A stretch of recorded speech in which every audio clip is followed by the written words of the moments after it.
ৰাখি ধুলা তাল এক তাল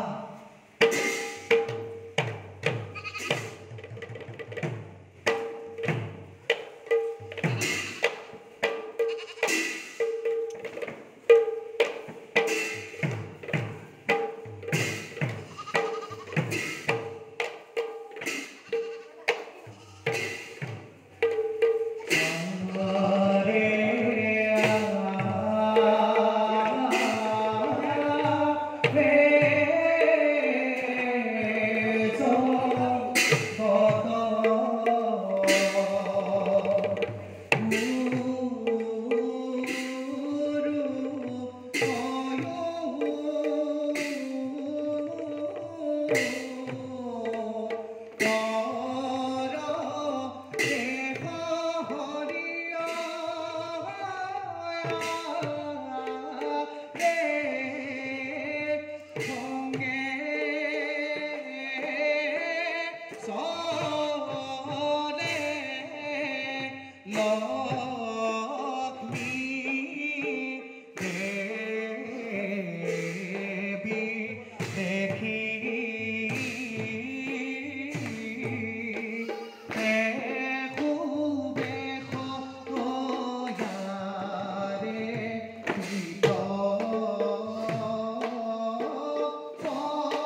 হৰে বচন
নমস্কাৰ আমি তিনিওখন সাংস্কৃতিক গোষ্ঠীয়ে গ্ৰীষ্মকালীন বন্ধত আমাৰ সৰু সৰু শিশুসকলক ভাওনা দিশত এখোজ আগবঢ়াই নিয়াৰ উদ্দেশ্যে আমি ভাওনা কৰ্মশালাভাগি আৰম্ভ কৰিছিলোঁ। দেখিবলৈ পোৱা যায় যে গ্ৰীষ্মকালীন বন্ধত শিশুসকল মোমায়েকৰ ঘৰলৈ যায়, অন্যথা খেল ধেমালি কৰিয়ে নিজৰ সময়খিনি কটায়। তাৰ মাজতে আমি ভাবিছিলোঁ আমি তিনিওখন সাংস্কৃতিক গোষ্ঠীয়ে যে মহাপুৰুষ শ্ৰীমন্ত শংকৰদেৱ আৰু মাধৱদেৱ দুয়োজনাই দি থৈ যোৱা আমাৰ অমৰ সৃষ্টি অসমীয়া ভাওনা সংস্কৃতি যাতে নৱপ্ৰজন্মই ভৱিষ্যতেও অটুট ৰাখিব পাৰে তাৰ উদ্দেশ্যে আমি কৰ্মশালাভাগি আৰম্ভ কৰিছিলোঁ। আমাৰ এই কৰ্মশালাভাগিত গীত মাত লগতে গায়ন বায়ন লগতে অভিনয় আদিকে ধৰি সকলো ধৰণৰ বস্তু আমাৰ এই কৰ্মশালাভাগিত শিকোৱা হৈছে। কিমান শিশুৱে যোগদান কৰিছে? বৰ্তমান আমাৰ 43জন শিশুৱে আমাৰ লগত যোগদান কৰিছে। আৰু প্ৰশিক্ষক হিচাপে কোন? প্ৰশিক্ষক হিচাপে আমাৰ মাজত উপস্থিত আছে যোৰহাটৰ শংকৰজ্যোতি বৰা, হিমাংশু ভট্ট, লগতে আমাৰ ওচৰৰ অঞ্চলৰে অবিনাশ বৰা।